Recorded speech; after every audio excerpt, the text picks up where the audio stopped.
డాక్టర్జీ ఏమన్నారంటే హిందువులు నిద్రావస్థలో ఉన్నారు, హిందువులలో శక్తి ఉంది, హిందువులలో బలం ఉంది, హిందువులలో త్యాగం ఉంది, హిందువులలో సమర్పణ భావం ఉంది, అవసరం వస్తే చావడానికి చంపడానికి సిద్ధపడతారు.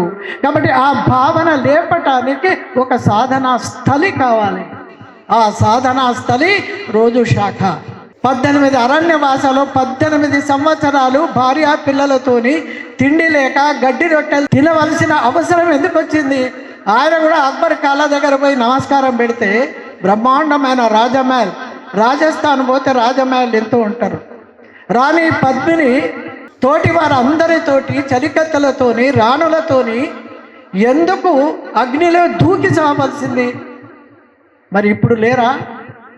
కాబట్టి హిందుత్వంలో వీరనారి శక్తి ఉంది, రాముని శక్తి ఉంది, కృష్ణుని శక్తి ఉంది, కాకపోతే సాధన లేదు. ఆ సాధన రోజు చేస్తే తప్ప రాదు.